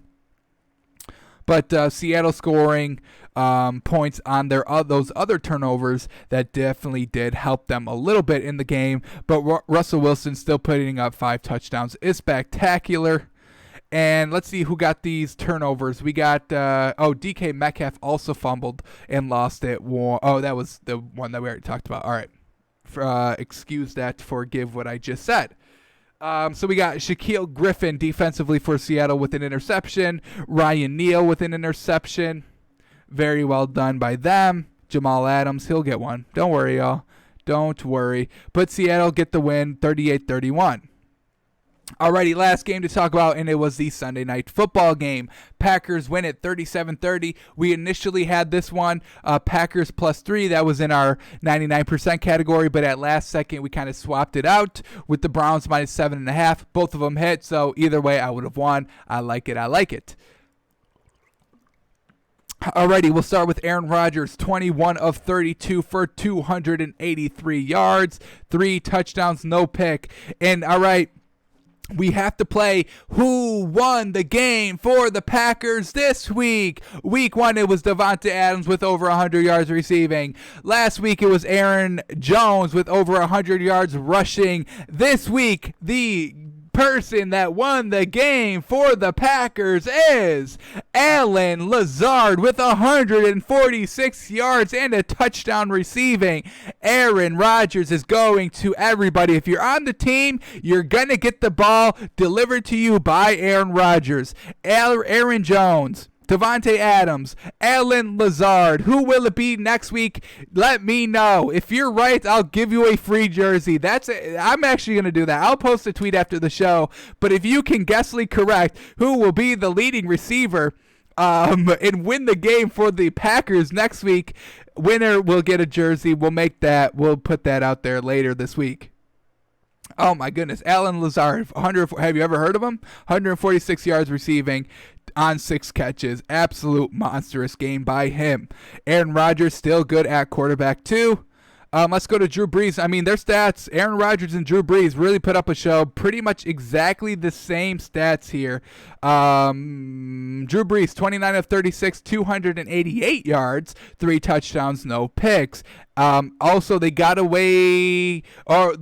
Emmanuel Sanders into the mix a little bit. That's exactly what we wanted to see. He still only got 56 yards. We wanted to see them get away from going to Alvin Kamara every single play, which they did in the running. They let Latavius Murray handle the rushing. He only had 58 yards, though, on 12 carries. And then they used Alvin Kamara for the wide receiver spot and got him 139 yards through the air, but still not using Jared Cook a lot. 2 catches for only 21 yards. That's a good check down for a tight end. But Emmanuel Sanders, want to see him with, throw the ball down deep. Come on, Drew. Let's see that arm. Does Sean Payton know the arm is going? That's why they're using Alvin Kamara in the backfield. 5-yard dunk throws. I don't know, man. I don't know. Doesn't seem like they're going down the field. Just average just under 10 yards. This is about like 9.8 yards a throw for Drew Brees, so he's not airing it out too well. And then we had a couple of turnovers, I believe, for the Saints. Let's look at this. So pretty much kind of just back and forth. 7-6 Saints at the end of one. Then we get 17-13 Saints at the end of the half. No turnovers. Everything's looking clean cut. Kind of exactly how you thought this game would go. Two great quarterbacks dueling back and forth and back. Then we get to the second half, and it's touchdown by Aaron Rodgers. 7-play, 2-minute drive. Got it done quickly. And then the Saints have to settle for a field goal, and they're tied at 20 now. But then Aaron Rodgers says, we're taking the lead. He goes on a 6-play, 3-minute drive that ends in a touchdown, and the Saints answer. And then the Packers try to go for it on fourth down, and it doesn't go. Unfortunate, on their own 48. And the Saints take advantage, and they go and score.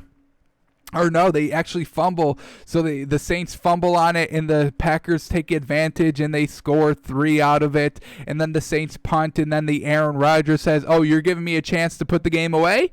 I got a chance to put the game away. We're already up 3. I score a touchdown. We're up 10. Game over at this point. That's exactly what Aaron Rodgers does. Look at the second half for the Packers, y'all. Look at their drives. Touchdown, turnover on down. So they had the guts to go for it. I love it. Field goal, touchdown. So scoring on all of their drives except for one. In the second half. Absolutely love it.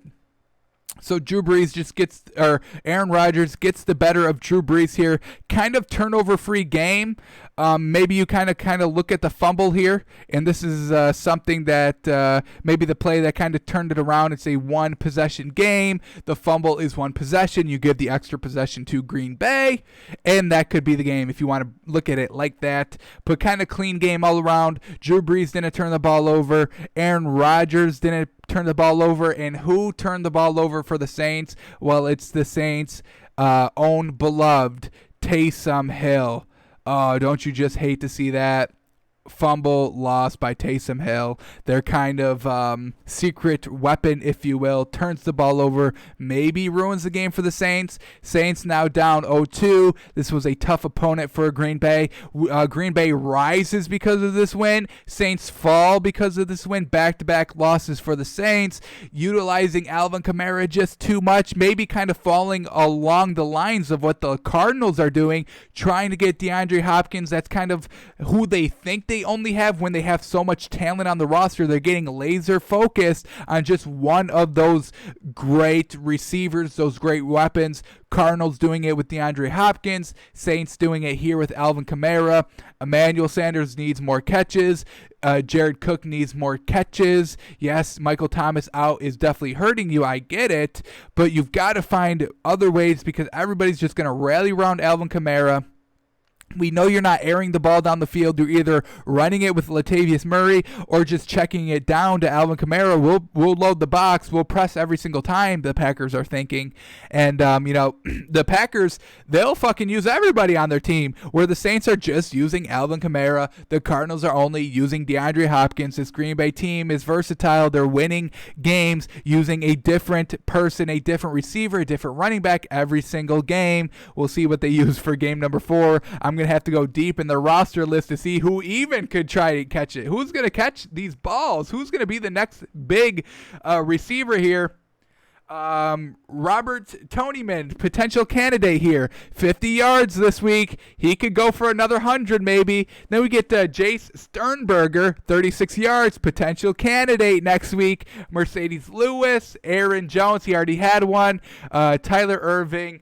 Wow, look at this. Scatling was their 1, 2, 3, 4, 5, 6, 7. Their 7th leading wide receiver was Vandale Scatling. That could be a good potential for next week that Aaron Rodgers just gives 100 yards to. So, oh my goodness. Aaron Rodgers says, hey, if I've got all these players on the roster, I'm giving them the ball, and that's what he's doing. So that's kind of the week of the NFL, a little bit off. Let me just check the We'll go real quick and kind of recap where we were right and where we were wrong, just real quick. All right, Thursday night, we were absolutely 100% right on the Dolphins. They win it. They win it big. Ryan Fitzpatrick looked a lot better than Gardner Minshew. We were actually wrong about the Falcons game. You know, we were buying into the Falcons. We loved their offense, and we actually liked them in this game. Sunday in our show, we liked the Falcons. We didn't like their line. We didn't like their spread. We just liked them straight up. They once again blow a fourth quarter lead, and now we have to cut ties with the Falcons. They're no longer reliable. We were wrong about the Rams. We thought they would be a little bit more competitive. They were in the second half, but the first half, I mean, when you're setting the tone for the entire game, I mean, you're going down 23. It's hard to overcome that. Josh Allen looked good. I would feel comfortable putting the Bills in the top 10. I just have to kind of see where every other team is kind of playing out, but Josh Allen definitely looked good. First half looked very good, but overall, we liked the Rams kind of plus 2.5. We had them. We kind of liked them straight up. First real test for the Bills, and it's kind of hard to judge because of the great first half and the not so great second half. So definitely kind of gotta, we have to see another week of the Bills, whereas the Rams, we're not taking this loss too much because they got it together in the second half. That's what we want to see. All right, you didn't come out firing in the first half. Did you learn from your mistakes? Did you go into halftime, see what you did wrong? Did you clean it up heading into next week? Are you feeling good going into next week? Hey, we almost came down 28-3. We almost won the game. We should have won the game if it wasn't for that ghost pass interference call. I hate it. So the Rams really should have won the game. They should have felt good about that win, doing good in the second quarter. So we're not penalizing the Rams too much, or maybe we penalize the Bills just slightly for their second half blunder. Alrighty, Browns-Washington, right about this game. Loved the Browns here. Loved them minus 7.5. They win by 14. Dwayne Haskins looked a little bit better than I thought, so I will have to kind of readjust my thinking on Dwayne Haskins. But once again, it was against the Browns, so we can't give too much of a credit for Dwayne Haskins. And he was still turning the ball over at crucial times, literally throughout the entire game. It wasn't, we threw 3 interceptions in the first quarter and then he cleaned it up. No, second quarter, third quarter, carrying it over into halftime. Not big on the Washington, but we were right about this game. I really didn't even call this game. I really didn't even know what to call. I thought the Vikings would be competitive because we didn't think Kirk Cousins would go and throw 3 interceptions, but then he went and threw 2 interceptions and the game was still close. But the Titans win overall, so maybe we're a little right on this one. Don't take anything too much away from this game. Vikings are not good defensively. Titans are a team that is going to be in close games because you really don't expect them to just air it out. You expect them kind of run game, Derrick Henry, let Ryan Tannehill kind of take care of whatever extra that is needed, and that's exactly what happened here. Alrighty, Raiders-Patriots, right about this game. Raiders couldn't do anything against this Patriots team. The final score is a little bit closer than what the game actually was. We're talking, 36-13 should have been really the final here. But yeah, this Patriots offense was just too much for the Raiders to handle defensively, and the Raiders offense faced a Bill Belichick-led defense, and they only really put up 13. So Patriots win this one big. We love them. We put them minus 5.5 in our lock section right about this game. Alrighty, 49ers, Giants. I guess I was wrong. I mean, on our Sunday show, I really didn't know how to feel. I said stay away from it, but I said, I guess if I had to bet it, I'd do Giants plus 3. I was wrong in that aspect, but this is just a game that really could have went either way, I guess. The 49ers second string is better than the Giants overall, the Giants starters, besides Saquon Barkley, but the Giants are just so trash. Never bet them. They're just never reliable. They can't do anything offensively. They just can't. Now, exceptionally, or especially without Saquon Barkley, they're just a dumpster fire. Alrighty, Bengals, Eagles. I was a little right about this game. Don't love Carson Wentz. I thought the 6.5, I believe, was it. The ending line was like 5. You don't trust Carson Wentz. He's still throwing interceptions. They're still not good. Joe Burrow still didn't look great, but they did put up 23. No team wanted to lose in overtime, which is stupid for the Bengals, and the Eagles are just trying to keep pace in the NFC East. All right, Texans Steelers kind of went exactly how I thought it would, besides the final score. I thought it would, I thought the Texans would cover the +4, but the Texans could not score in the second half. Steelers defense, very good, locked it down in the second half. Steelers offense locked it down in the second half. Steelers are very good. Watch out, this team is special. And we have to also sell the Texans. They can't score in the second half. I don't know what that's about, but they can't do it. Not even talking about Jets are trash. That's all you need to know from this game. Phillip Rivers did not go win this game. The Colts offense did not win this game. Jets are trash. That's why the Colts won the game. All right, Chargers, Panthers, don't buy into Joe Burrow just quite yet. And the Panthers, they're just going to be a hidden team throughout this entire year. Nobody's going to talk about them. They're winning games, and they're not putting up great numbers. They'll be into the void pretty much throughout this entire season. Cardinals going to take a step back here on the Cardinals just a little bit. They had the perfect opportunity to go 3-0 and they blow it. They're trying to do too much between Kyler Murray and DeAndre Hopkins. Open up the offense a little bit more so the Lions defense isn't just sitting on DeAndre Hopkins the entire game. Yes, he still caught 135 yards, but I mean, we're talking Kyler Murray throwing 3 interceptions. That can't happen.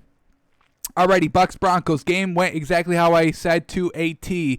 Tom Brady getting Mike Evans involved. Tom Brady looking good. Jeff Driscoll not looking good. Broncos losing big. Buccaneers winning big. Buccaneers winning better than -5.5, which we had in our lock section. And the Bucks take it 28-10. Cowboys Seahawks. All right, Cowboys put up a lot more points than I thought, so maybe I have to retool my thinking of the Seattle's defense a little bit. Patriots having a little bit more success than I thought they would have against the Seahawks defense, and now the Cowboys having a little bit more success than I thought against the Seahawks defense. The one thing that the Seahawks defense it does do is bend but don't break. They're turning the ball over here against the Cowboys, which the Cowboys do have a history of turning the ball over, and the Seahawks had that great 1-yard goal line stand to beat the Patriots. So yes, they're bend but don't break, but they are giving up a little bit more points than I kind of hope or kind of want this team giving up.